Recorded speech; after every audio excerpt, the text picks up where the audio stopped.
உங்களுடைய அரசு வந்து இந்த 3 மாசம் ஆகுது. இந்த 3 மாசத்துல விவசாயிகளின் பயிர்க்கடன் ரூபாய் 5932.23 கோடி தள்ளுபடி செய்யப்பட்டுள்ளது. குறுவை சாகுபடி தொகுப்பு திட்டத்திற்கு ரூபாய் 134.83 கோடி வழங்கப்பட்டுள்ளது. ஒன்றிய அரசு நிதியுடன் ரூபாய் 12,642 கோடியில் 125 நாள் வேலைவாய்ப்பு திட்டம் மற்றும் ஜல் ஜீவன் குடிநீர் திட்டம் ரூபாய் 18,123.05 கோடியில் செயல்பாட்டிற்கு கொண்டு வரப்பட்டுள்ளது. சுகாதாரத்துறையில் சேவைக்கு நலம் AI செயலி கொண்டு வரப்பட்டுள்ளது. பேரறிஞர் அண்ணாவின் பிறந்த நாளான செப்டம்பர் 15ஆம் நாள் தாய்மாமன் தங்க மோதிர திட்டம் ரூபாய் 755.83 கோடியில் தொடங்கப்பட உள்ளது.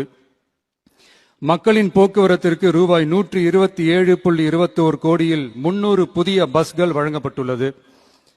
தமிழ்நாட்டில் மது பழக்கத்தை குறைத்திடும் வகையில் முதற்கட்டமாக 717 டாஸ்மாக் கடைகள் மூடப்பட்டுள்ளன. வெளிப்படையான நிர்வாகத்திற்காக நவீன தொழில்நுட்பத்தை பயன்படுத்தி கணினி மயமாக்கப்பட்ட நிர்வாகம் செயல்பாட்டில் உள்ளது. முன்னெப்போதும் இல்லாத ஆளில்லா பத்திரப்பதிவு செயல்பாட்டிற்கு கொண்டு வரப்பட உள்ளது.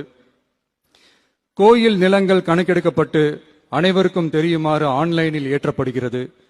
வருவாய்த்துறையில் அனைத்து சான்றிதழ்களும் 15 தினங்களுக்குள் வழங்கப்படுகிறது. லஞ்சம் வாங்குவதை புகார் செய்ய புதிய வாட்ஸ்அப் எண் அறிவிக்கப்பட்டுள்ளது. அரசின் வருமானம் தனிநபருக்கு செல்வது தடுக்கப்பட்டுள்ளது. அனைத்து துறைகளிலும் லஞ்சம் ஊழல் ஒழிக்க தொடர் நடவடிக்கை எடுக்கப்பட்டு வருகிறது.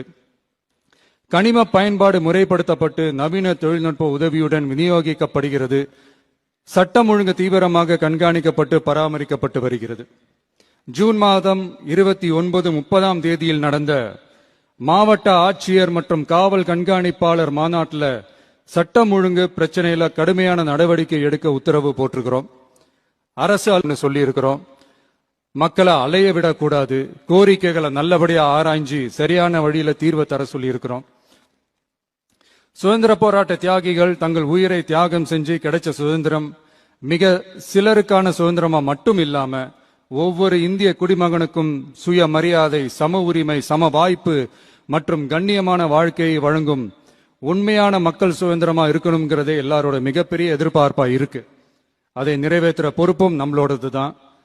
தமிழ்நாட்டு மக்களோட இணைஞ்சு தமிழகத்தை இந்தியாவின் முன்மாதிரி மாநிலமாகவும் உலக அளவில் வளர்ந்த நாடுகளுக்கு இணையா தமிழ்நாட்டு பொருளாதாரத்தை 2036 ஆண்டுக்குள் $1.5 trillion உயர்த்திட நாம்